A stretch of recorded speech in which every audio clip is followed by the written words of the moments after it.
It's thinking. All right, Dawn here with Romance Happy Hour. I am not joined by Dylan, as you can see, and those of you who follow us know that she is in London, possibly Iceland at this moment. I'm joined by Hunter Skye. No, Hunter, do you want me to say Hunter J. Skye? Is Oh, no, that's fine. And Elizabeth Lynx. Real quick, I'm just working on, I have a release next month, a box set, but High Heels and Cowboy Boots is going to be released in my box set, and I'm pretty excited about that. And Hunter, you just had a new release, correct? Yes, it went wonderfully. Yeah. But tell us about it. Well, it's called A Glimmer of Ghosts. It is my debut novel, and it's book 1 in the Hellgate series. Paranormal romance, dark urban fantasy. I know. I really wanted to be to your book launch party because it looked like so much fun. Like, what did you guys do? You had like a ghost. Yeah, we had a haunted tour. Believe it or not, because the book is really steamy, my church offered to have the book launch, and so I was so nervous. Wow. But it turned out great because it's a historic church, and there's a historic churchyard with some reported paranormal activity in it. So, and some very interesting characters buried in there. So we had a haunted tour, and we had a paranormal society come and help with all of that. And they did it. They taught us all about how the equipment works for ghost hunting, and oh my gosh, it was a blast. Yeah. And Elizabeth, what about you? Have you had a recent release, or? Yeah, actually today. Yay! Happy book birth. Okay, so I'm going to pretend like these balloons were intentional.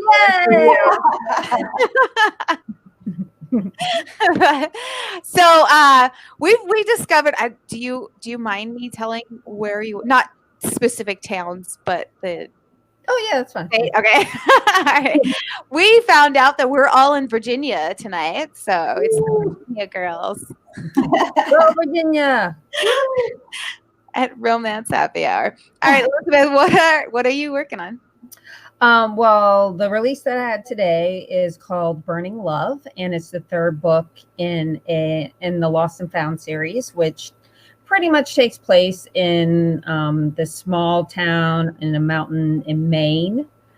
And it's about a spoiled kind of rich city girl who has to go on a road trip with a very stubborn guy, and they're trying to get him to sell his coffee, and he doesn't want to sell to anybody outside the town. So, hijinks ensues, and everything gets hot and heavy and that sort of thing.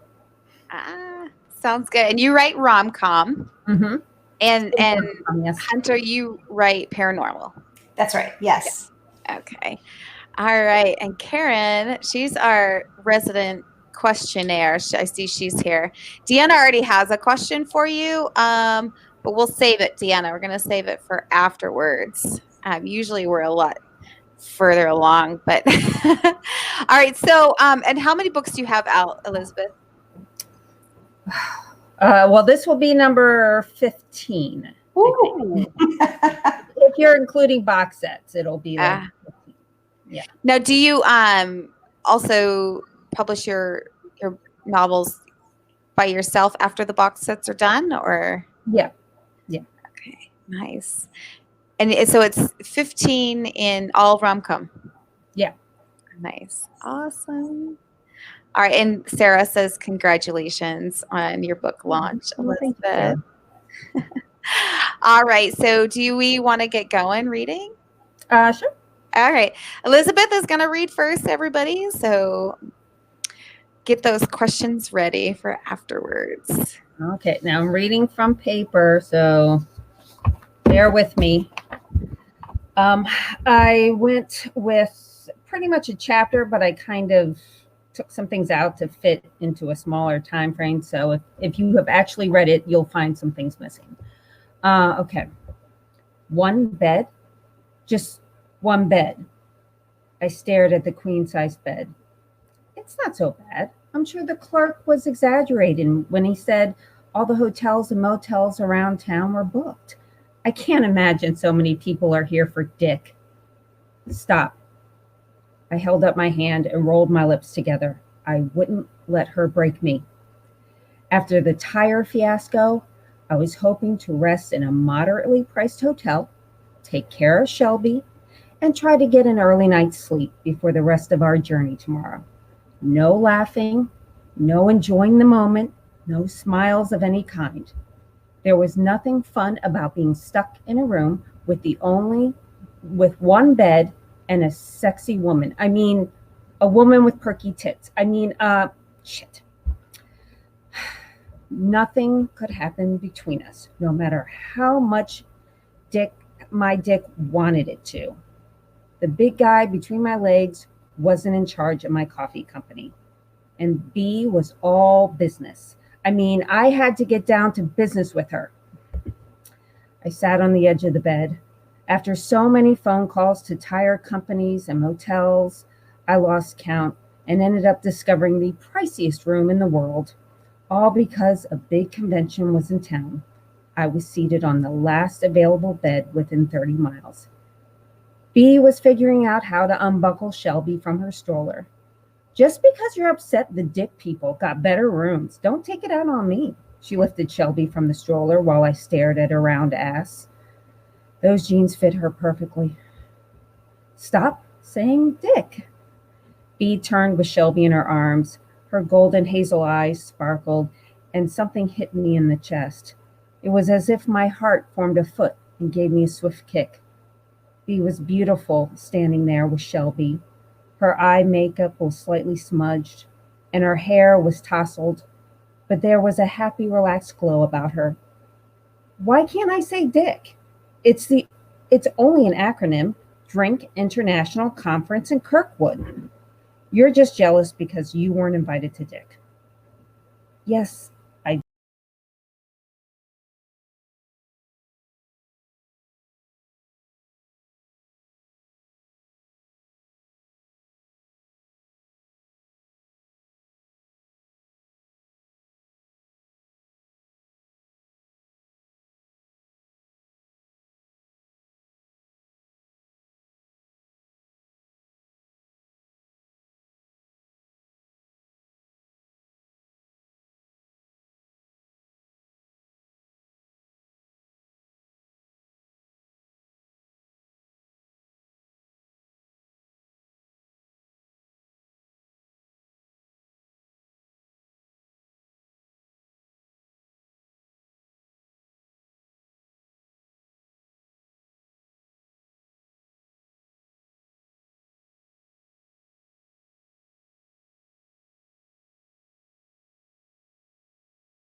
was as if she was reading my mind. Either that or she knew what was best for her career as well. No, I'm not. She cleared her throat and sat up straight. I just feel that since we're spending all this time together on a road trip, we should at least get to know a little about each other. Right, I agree. We both turned our head to find Shelby playing with the colorful scarf to Bee's leather bag. Where's your sister? He asked as she watched Shelby. She's camping. There's a state park about an hour. I didn't mean Chloe. I'm talking about Shelby's mom. Chloe mentioned she was her sister's daughter, but never said anything else. I stood and walked over to Shelby, swooping her up in my arms. That's none of your business. My temporary lapse in judgment was brought on by my dick barking orders. Bea wasn't family. She wasn't even from my town or anywhere close to my world. If I told her what happened to Ellie, she'd do one of two things. Bea would either feel sorry for me, for Shelby, or for our family. And the last thing I wanted from her or from anyone was pity. It's not what happened in the past that defines us. It's what we do with that experience to move forward that's important. I built my coffee business. That's what I did. If Bea was going to judge me in any way, I wanted it to be for that. I worked hard and cared for my business. I'm just trying to get to know you, Micah. How am I going to represent your best interests when I don't know anything about you? And the last thing I wanted to do with Ellie's memory was use it for money. All you need to know is that the coffee is quality, that I work hard to produce a great product, and that nothing less than $200,000 will do. Now, if you don't mind, I'm taking Shelby to that diner I saw across the street for dinner. It took a few uncomfortable moments, but I managed to buckle Shelby into her stroller without pinching me or her legs in the process. I scrambled out of the room so quickly that I realized I didn't take my coat or Shelby's diaper bag. Screw it, I mumbled, making my way down the hall and out the lobby door. I glanced back while I waited at the light to cross the street. Bea wasn't behind me. I thought I'd be happy she stayed behind, but I felt disappointed. While I didn't want her to ask me about my family, I was starting to enjoy her company. She may be wealthy and out of touch with a life like mine, but she didn't complain. And what I appreciated about her the most was that she was a hard worker. Bea never took no for an answer when she set her mind to it. How about some pancakes, Shelby? I asked as the walk sign lit up and we made our way to the diner door. Looking around, I found a wooden high chair and grabbed it. After removing Shelby from her stroller and getting her situated into the high chair, I made myself comfortable in one of the yellow vinyl booths. A woman with black hair pulled back into a bun came over, placing a menu in front of me. What do we have here? Isn't she the sweetest thing? That's Shelby. Her smile was wide, and Shelby reached a hand toward the waitress. Oh dear, I'll give you 2 more time to decide what you want before taking your order. The woman wrinkled her nose before turning to leave. Confused, I leaned closer to Shelby and realized why the waitress left so quickly. My niece needed to be changed. Ugh, the one time I forget the diaper bag would be the time Shelby poops herself. I quickly searched my pockets to find my phone and realized I forgot that too. Looks like we'll have to come back, Shelby. You forgot the most important thing when you left. Like an answer to my diaper-changing prayers, Bea popped up behind Shelby. The diaper bag, I said with a hopeful smile. No. Bea furrowed her brow, removed her coat, and sat. Me. Oh, right. My shoulders sagged as I realized I still had to run back to the motel to grab the bag. Ew. What's that smell? Micah, I don't think this place is very sanitary. Bea pinched her nose while glancing around. It's Shelby. Shelby's very sanitary. Chloe said she bathed her yesterday before she left for camping. I shook my head. No, Shelby needs to be changed. Bea's eyes roamed Shelby up and down. She looks adorable. I don't see anything wrong with her outfit. If it were me, I'd add a cute frilly hat, but I'm not the type of person to enforce my style on others. The woman was both maddening and adorable. Despite our frustrating conversation, I smiled. No, Shelby pooped herself. I lowered my voice and jerked my head in my niece's direction. Her diaper needs to be changed. That's why I mentioned the diaper bag. I forgot it when I left the motel room. Bea sighed and held up a finger. First of all, it's an inn, the Rodalicious Inn. I know the Carlfells personally, and while they're a bit eccentric, they are good people. The chain of inns are their pride and joy, their children being second. She held up another finger. While you are correct that you left behind that cumbersome bag filled with Shelby's toileting needs. She's not toilet trained yet. B waved me off, obviously, but that bag was too much. No wonder you forgot it, she air quoted. It was ugly, and I don't use that word lightly. It was too much. I sat back and folded my arms. Okay, Miss Stylist to the babies. Tell me then, what should I carry Shelby's diapers in? B smirked and held up her arm. Hanging from her wrist was a small black and white striped satchel. I don't understand. That looks like a large wallet with a strap. That can't hold. It's called a wristlet, and inside is, she removed the bag from her wrist, zipped it open, and proceeded to show me what the tiny bag contained. Okay, I see you got a diaper and a small package of wipes, but do you have an extra shirt and leggings? I might not spend a lot of time with small children, but that doesn't mean I'm not observant. And just because a person has to carry around a change of clothes and diaper supplies for a baby doesn't mean they need to break their back in the process. I had this bag for my makeup, but felt it would be more useful to help with Shelby. B went out of her way to help Shelby, to help me. Okay, I'm done. Awesome. It was so good. Oh, thanks. We do have a couple questions. Okay. We started here. Let's see. We've got Deanna. Was our first question. What is your inspiration?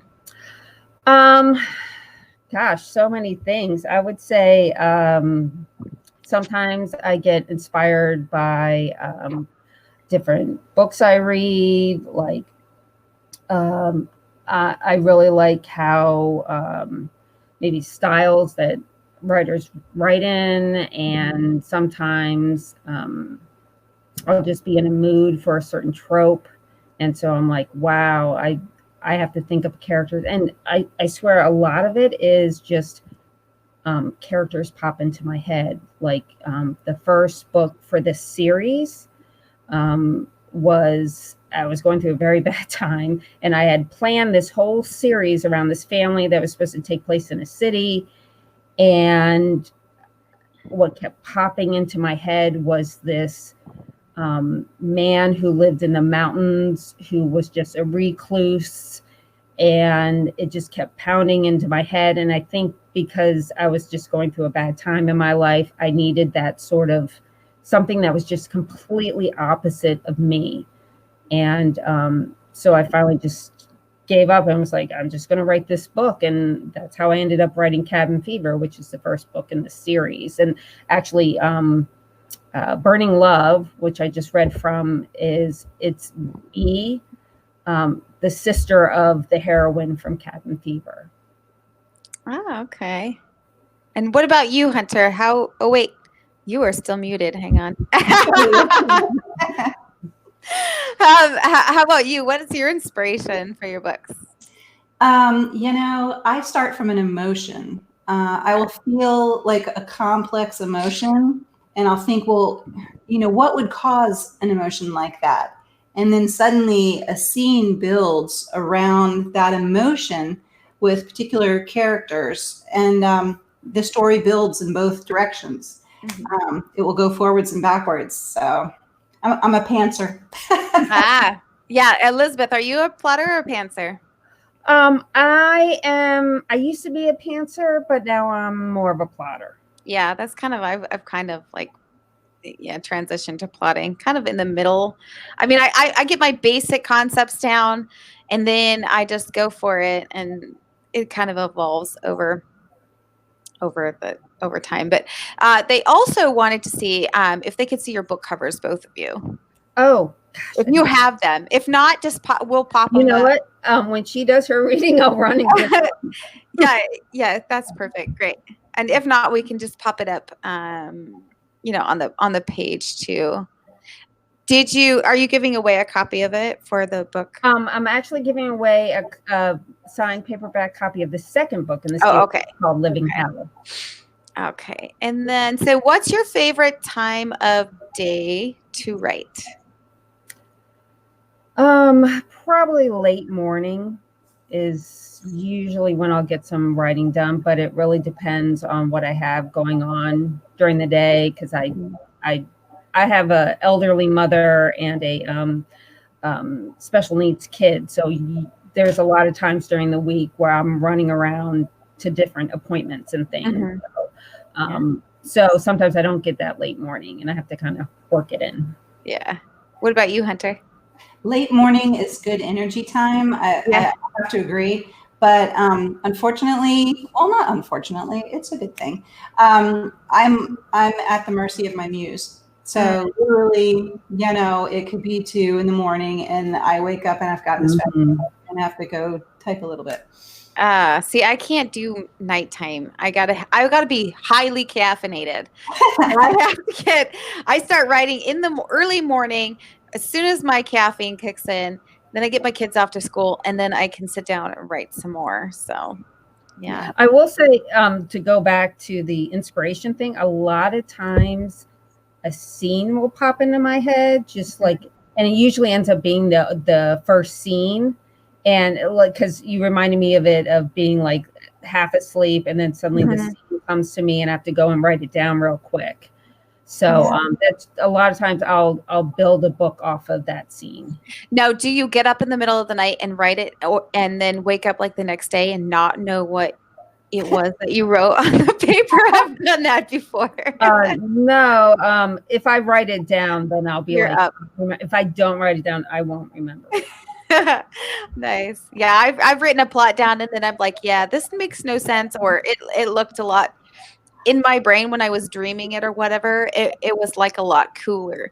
I've actually had book plot dreams, and then and in my dreams I said to myself, oh my God, this would make the best book.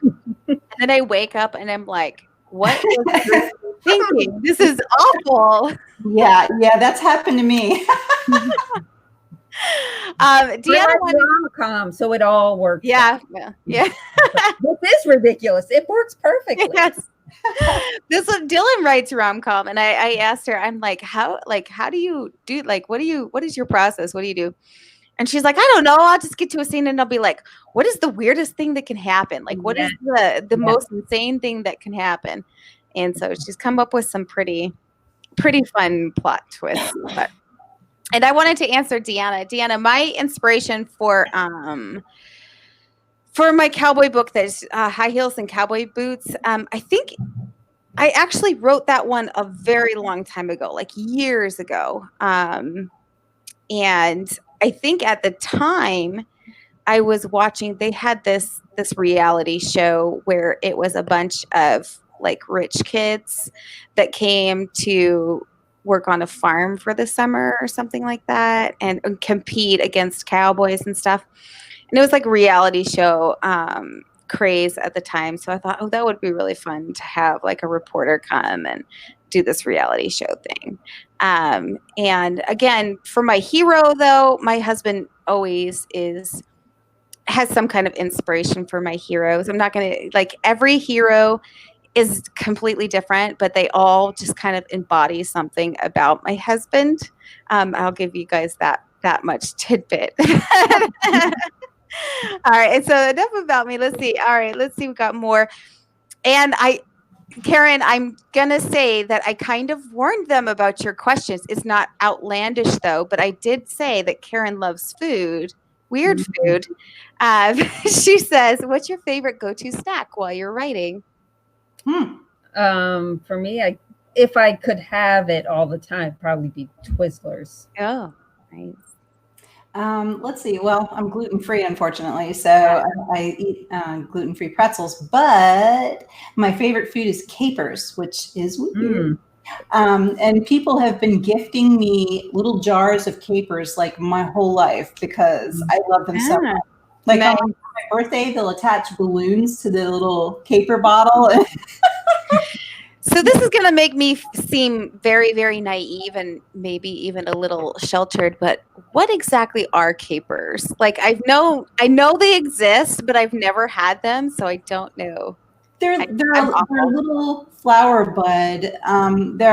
It's like this island, this Greek island that makes them, I mean, they're made other places, but there's this Greek island that like specializes in them, but they're basically flower buds. Oh, okay. Yeah, they're like really small and they taste kind of like olives. Yeah, it's always salty. Yeah. Yeah. See, I mean, I was envisioning fish, like little tadpoles. No. I don't know why. I don't know why, but I thought they were like little tadpoles. So that's way better. I'll totally try those. All right, let's see. We got 2 snacks. All right. Do you edit as you write or finish the first draft before editing? I edit as I write. I know a lot of people say not to do that, but I honestly can't. I have or I've tried to just I'm just going to do it at the end like everyone says to do, and then I'll get halfway through it and think it's the worst manuscript on earth, and I struggle to just keep writing, so then I'd have to go back and read it and be like, oh, that's not so bad. I guess I just thought I didn't have this stuff there. And so I find that more psychologically, it helps me to kind of edit as I go. Yeah. I do that as well. Too, because I'm kind of a pantser too. I'm a plotter. I'm a planter. So a lot of times my plot will twist a little bit, and then I'll have to go up and like add in elements to kind of do it. Otherwise, I'll forget later. When I'm editing. So I edit as I go, and then I also go back afterwards several times and edit it. And then I send it to my editor, who just moved to Virginia. Yeah. And I know it's a Virginia day. and then I send it to her, and then I send it to my agent. And of course, my agent's got her own edits. I mean, I have a book with that she's shopping right now, my Coast Guard book, that is it. I finished it in February of last year, and it's been in editing and revisions all up until January 1st. So it's so many edits. I want to throw this book. I told my agent, I said, if this gets published, I'm literally going to throw the book against the wall. It's like that kind of stress for me. But what about you, Hunter? I edit as I go. I'm really hard on myself too. But if I'm in the moment, then I stay in the moment. I get it all out before I go back and start picking it apart. So this goes to Sarah's second question: is how many times do you edit your manuscript before it goes to an editor? I guess before it goes to an editor, I do the as I go, and then I do probably 1 or 2 passes after that. I have sort of this system, so I have to kind of check off these boxes, and sometimes I'll just kind of group them together as I go through the chapters, but I can't group them all together. So usually about 2 passes after the edit as I go. Yeah.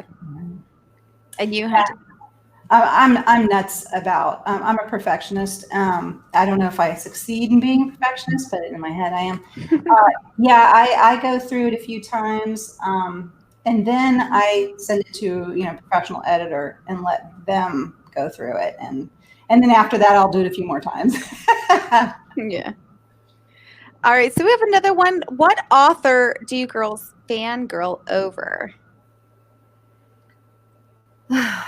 Oh man, there are a lot of them. Penny Reed,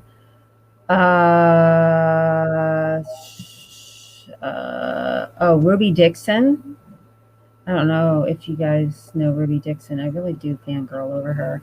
And though she's not really rom-com, she's more sci-fi romance, but I do love her. And Charlotte Stein, who writes erotic romance. And I am blanking on some names right now. Okay. Go ahead. Hunter? Let's see. Well, I read a lot of urban fantasy, so I definitely fangirl to Harry Dresden. So Jim Butcher, the Harry Dresden series. Laurel K. Hamilton's very similar to Jim Butcher, and I liked her Mary Gentry series. Yeah, I fangirl about that. Oh gosh. I liked early Gina Showalter, and yeah, I don't know. I'll think of all sorts of names like at midnight. I'll be like, what did I say? Yeah. Well, Karen knows that I fangirl over Brenda because we both fangirl over Brenda Novak together, and but Brenda and her daughter Alexa are little friends of mine, like acquaintance friends of mine. But I fangirl over her daughter too because she's just amazing. But she's Brenda's assistant. That's why she's amazing. But I would say that. Julia Quinn. I totally met her this last year at nationals, and I was just like, oh my god, Julia! Like I got tongue tied, and I like snapped a photo, but I looked like psychotic in it, because I was so excited. And Hunter, this is gonna be funny, but Jenna Jackson. So Jenna, she's in our chapter. So now, like, I love to talk to Jenna because I fangirled over her in Orlando like crazy. I was like, oh my God, Jenna Jackson, like I have your books and snaps and photos, and now she's the sweetest thing ever. She is. I was lucky enough to get an arc of Widow, and I got to review it. It was awesome. That's awesome. Yeah. And then I actually met J.K. Rowling this last summer at nationals, but it was funny because my sisters, both of my sisters that read, fangirl over her like crazy. I'm talking like that's who they talk about. That's their author that they talk about. And I told my daughter was my assistant at nationals. I told her, I said, I brought up a picture. I'm like, here is J.K. Rowling. If you see this lady, you need to tell me right away, and we're going to just like fangirl over her. We're going to get her autographs for your aunts. And she's like, okay. And we were going up to the elevators, and we were just like, oh my God, like she was on the elevator with us. And I'm just like, I said, can I just do do you guys know what Marco Polo is? Mm-hmm. So I'm like, this is going to sound really weird, but my sisters are the biggest fan of yours. Can we do a Marco Polo together to my sisters? And she's like, hell yeah. So she did this Marco Polo with me to my sisters. And then she's like, actually, here's my book. It's not released yet. And I told my editor, she's like, the first person to come to me and as a fan is going to get it, and this is for your sisters. And she's like, what's her name? Deline, Danelle, and like she named them in the video, and she put it on the book. I still have the book. I haven't sent it to them yet. They're probably going to it, but yeah. So we fangirled over J.K. Rowling for my sisters. Okay, so I digress because let's talk about you girls. I'm sorry. All right. Oh, Karen says she fangirls over me and Dylan. She's so sweet. Yes, Linda, those are balloons. We're celebrating Elizabeth book release. No, I teach Chinese kids, so that's the background for there. There's a lot of questions. I'm not keeping up. I'm sorry, ladies. How do you decide what genre you wanted to write in? Well, I wanted to write romance, and I have had a long history with comedy. So just rom-com seemed the perfect thing for me to do. So. Okay.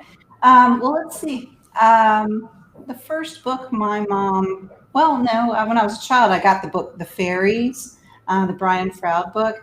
But my mom gave me this sci-fi YA when I was just a little punk teenager, and loved it. I loved the idea of escaping into another world. And so I went in, through the fantasy aspect, and then I came to the romance. So yeah. Yeah. Nice. And do you guys write every day? Like not really on the weekends, but yeah, I try to write during the day. So That's good. I write when the muse strikes. So, Mhm. I mean, sometimes I'll have a day that's perfect for writing, but I don't want to end up writing like several pages that I end up later just feeling. So Yeah. I wait for the muse and then I write. Nice. Does she come a lot, or what do you do? What do you do when you have writer's block? How about that? Never had it. Thank God. Never? Thank Oh God man. I've never had it. Yeah. I've always got something cooking in the brain. Mm. Whether it's good or not, I don't know. But What about you, Elizabeth? I've never had writer's block. No? So yeah. Ah, Yeah. nice. All right. And okay, we did that one. How about your character ideas? How do you come up with your characters? Usually at least one character will kind of pop into my head.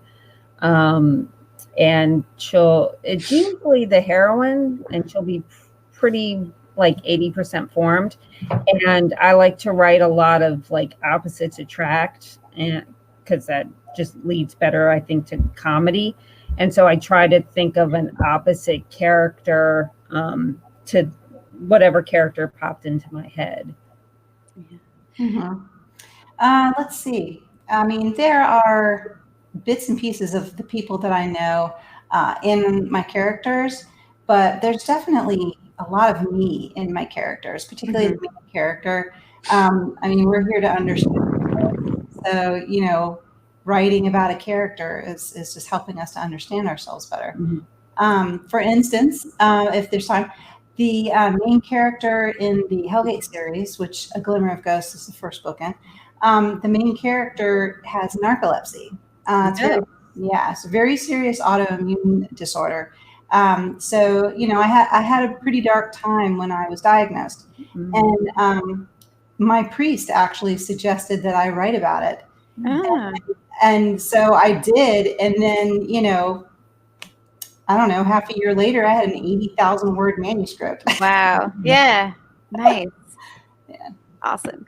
Well, we're gonna get to Hunter reading here, and then we still have a lot of questions, so I'm gonna save those for after. Let you get your book in, because I definitely want to hear some from your book. So, all right, everybody, we're gonna pop Hunter up here. So, Okay.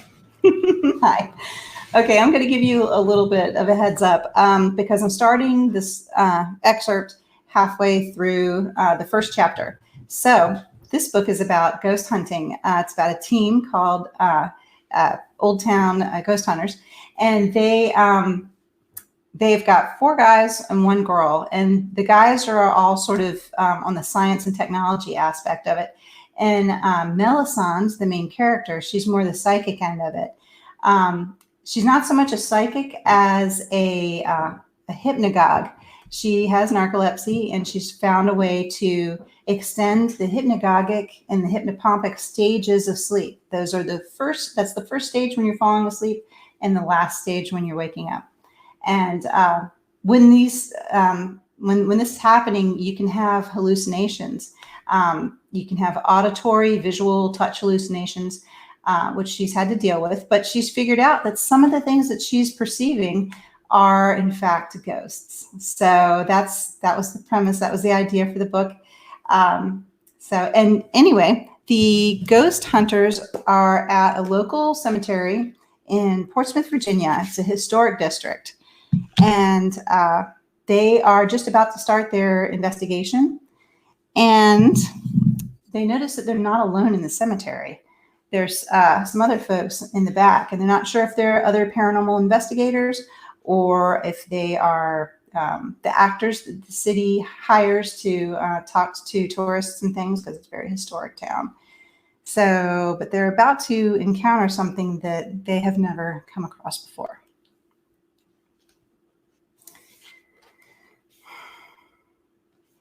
The group was close.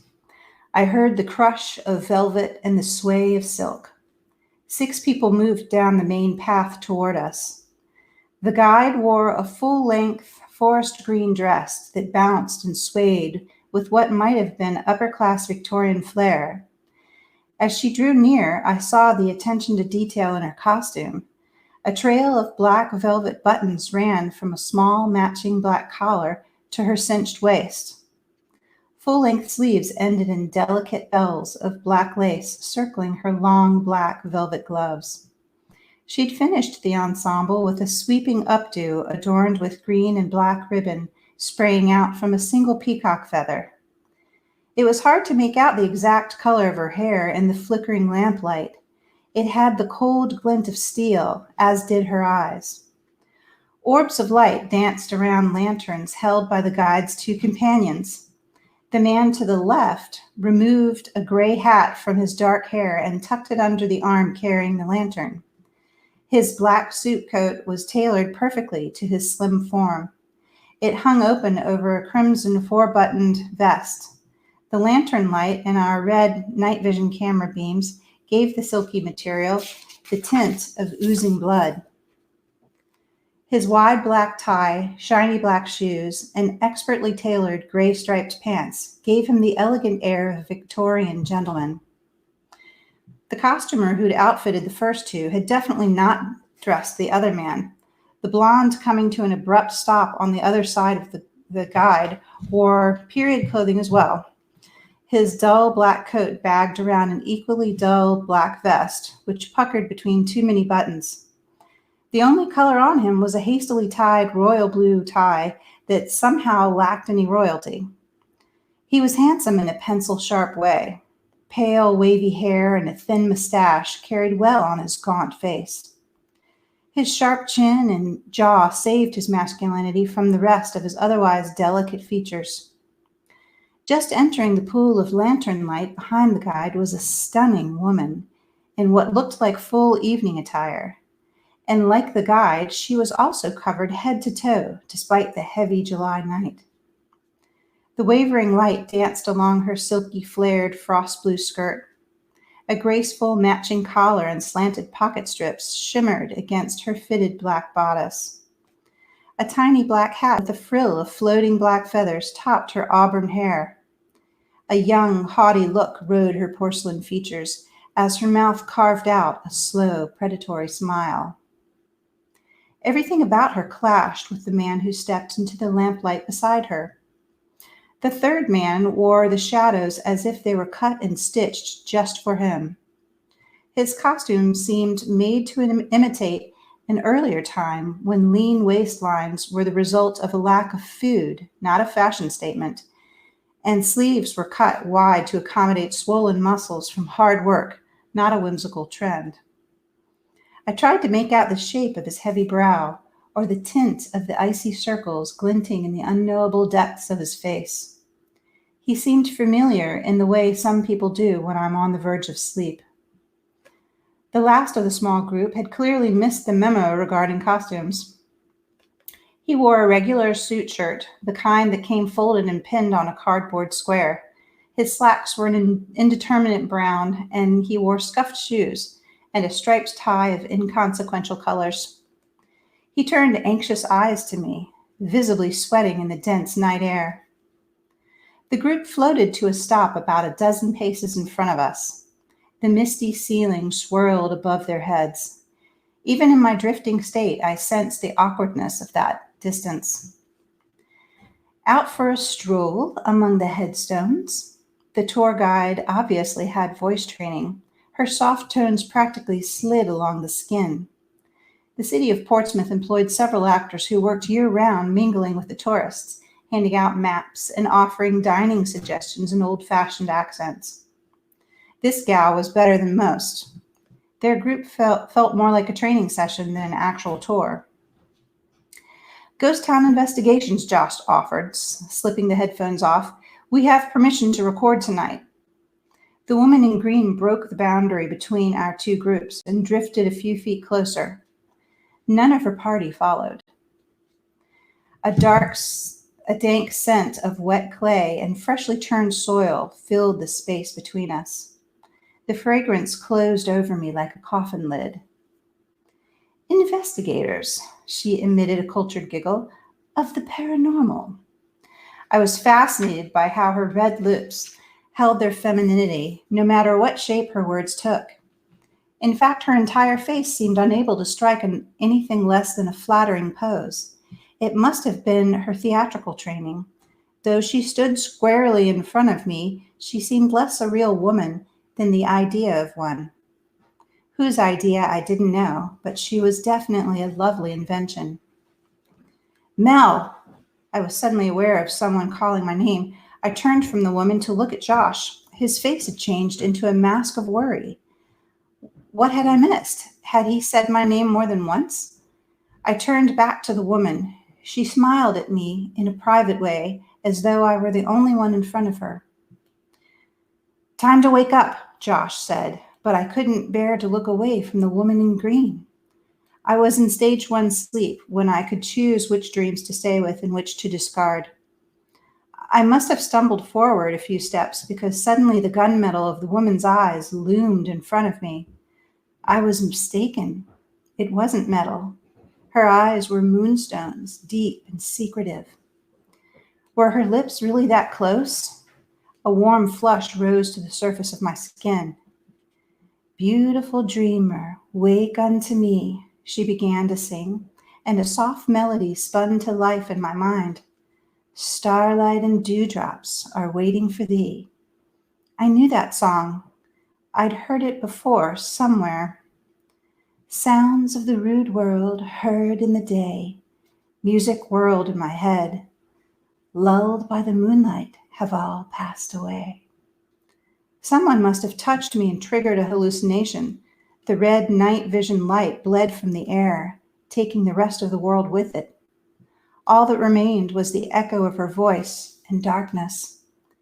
I hovered for a beautiful moment in that soft velvet embrace of nothingness, until a scream tore the whispering fabric in two. I opened my eyes to the woman in green above me. I hung from her bony arms, with my face pressed against the moldering material of her gown. I freed my mouth and coughed grave dust from my lungs. A woman shrieked again. I took a panicked look around. The woman in frost blue hovered like a nightmare a few feet off the ground. She turned to the woman in green, and half her face rotted away before my eyes, revealing a blackened row of cracked teeth. A shade, she keened, pointing a bare-boned finger toward the back of the cemetery. The thick night air sucked into her rattling chest. Let her go, a man's voice shook next to me. I turned to see Josh, his hand clamped onto my wrist like a vice. He stretched upward, muscles straining. I tried to move my sluggish legs and arms, but they were barely responding. I was freezing up. I tried to inhale again, but my diaphragm sat like a stone beneath my ribs. Fear wrapped me in its bonds. I couldn't stay like this any longer, or the shadow would find me. My head rolled against the woman's arm as she pulled me close. Her moonstone eyes had dried to dust. She blinked parchment lids over the crumbling orbs of her eyes, and an ichor black smile slid across her withered face. Beautiful dreamer, she whispered again. The soft scrape of bony fingers crossed my cheek. My scalp tingled with horror. Then I was falling. I hit the ground, and a hallucinatory earthquake trembled around me. Tombstones swayed and tree roots groaned. Something tall and dark moved among them. Wake up, Mel, Josh shouted next to my ear. He hoisted me into his lap, but I could barely move. The mist-shrouded night swallowed the lady in green and ate the man in the bloody vest too. The woman with the frost blue skirt vanished as well. I looked around at the remaining people. Matt was wide-eyed and pale, still clutching the EVP recorder. Gabe was down on one knee, slapping at Seth's clothing. Seth was rolling on the ground with little trails of smoke wafting up from his shirt. The man with the icy stare seemed to hesitate for a moment. Something hovered on his lips. His eyes searched me from their shadowed caverns. He turned to scan the darkness behind me, and with a last lingering look in my direction, he folded into the devouring night and was gone. The messy man in the royal blue tie seethed at us for one fiery moment, then turned and wove his way back through the headstones. That left the man in the regular street clothes shaking before us.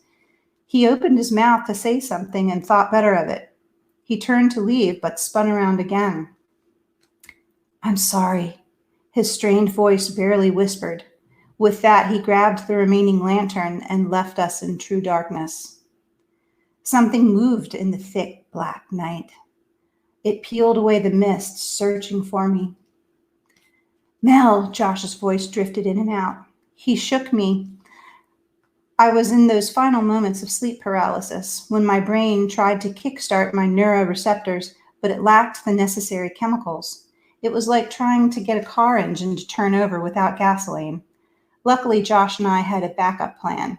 He smacked me hard. The world flowed into place as something tall and blacker than the space between stars surged over the last gravestone. Its icy fingers grasped for me as I slipped from the sleeping world. A feathery lick of loathing traced across my skin as the smothering July heat rolled over me. Cicadas electrified the trees. My mouth tasted of dirt. I was awake. Josh handed me the oxygen canister. I inhaled deeply and asked just one question. "Did we get the footage?" That's it. Oh my goodness, that gave me chills. Very good. Awesome. Oh my. Yeah. So one of the questions that came up earlier was, hang on, about titles. How do you come up with your titles? I think. I'm not very good at coming up with titles. Well, the first of the series that of the book that I came out today, since it was about a woman that was stuck in a cabin in, with this loner guy, it was named Cabin Fever. So then I decided to kind of go with the fever theme and make everything about heat or, hotness. And so then the second book became Living Hell. And then because they had to live in the house together. And then the third book became Burning Love because the heroine's last name is Love. So, but obviously, like, I'm just not very good at coming up with book title names. I love titles. I mean, I love to design titles. Sometimes I even write a title of a short story before I've even written a story, Right. because I have the concept already. It's really cool. Yeah. A Glimmer of Ghosts. Let me see if I can get it. That's a good title. A Glimmer of Ghosts was originally, the working title was A Ruin of Souls. Oh. And the reason for that was that in the book, the St. Michael's prayer is very important in the book, and the character has a ward. She has the St. Michael's prayer above her door, her bedroom door. It's very, very important at a certain point in the book. And it ends with the ruin of souls, all those seeking the ruin of souls. Mm-hmm. So yeah, I usually take the title from the text, from the actual manuscript. Yeah. But when I signed with the Wild Rose Press and had a sensible editor, she said, "Yeah, that's not going to sell to romance readers." So we talked about it, and I came up with this big long list, loving title, of things that I thought would still convey the paranormal element, Mm-hmm. but it had a bit more feeling to it. Yeah, nice. What one book would you recommend to somebody writing a novel? A book, like a research or like a craft book, or anything. I know Dylan I like this. Is it the story grid for like plotting and that sort of thing a lot, along with Romancing the Beat. Mm-hmm. And trying to think of other things.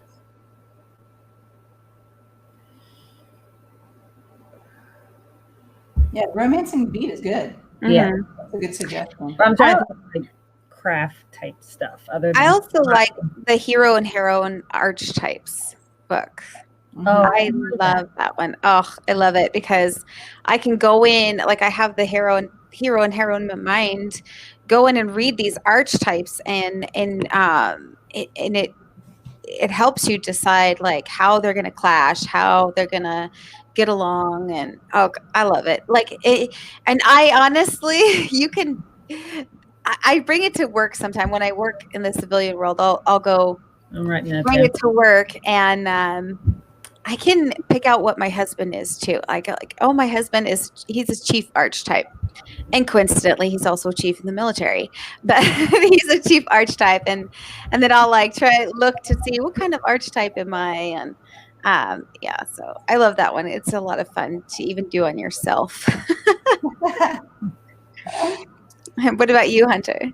Oh gosh, I mean, voice and the lyrical stringing together, of sentences and words. I rely on poetry quite a bit, so I would probably suggest poetry or some books that I feel have a really strong voice. Yeah. Nice. And do you have a set number of words that you write per session? I'm trying to. I'm really trying to. I feel like I just came up with a plan. I haven't really worked on it yet, but my days for when I do have to run out and do stuff during the day, I count those as half days. So I look at it that I'm going to try to get 2,000 words done. And then if I don't have anything and I can just sit down and write and everything, I try for 4,000 words. Now, like I said, I just came up with this plan. So who knows if it'll work. Yeah. That's pretty awesome, though. That's a great plan. I'm trying to get organized. Yeah, that's good. I don't have a set amount of words. I kind of don't want to set one because I don't want to feel bad about myself if I don't make it. I'm happy about whatever I write. But I did do NaNoWriMo with those, and let me tell you, that's hard. Yes. Yeah. But I made it. Yeah. Yeah, I did NaNoWriMo when Kensington wanted book 2 done, and I was like procrastinating, and it was just perfect timing for like, okay, I can do NaNoWriMo and also get this book done to meet my contract. So I did it. I had to get babysitters in order to do it, but I did it. I typically write when I do. So right now I'm in more of a marketing phase because I just finished writing my book. But I need to start on a new one. So I've just been focusing. Plus, my husband's home from deployment for a little bit. But when I'm writing, I write a minimum of 2,000 a day. Try to get 4 to 5, like Elizabeth. But we once had an author come who once wrote 20,000 words in one day. Oh my God!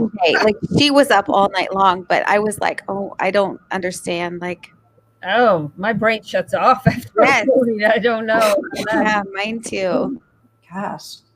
But all right, well, we're coming at the end of our time. I told you it was going to go super fast. But thank you so much for joining me today. And I can't wait.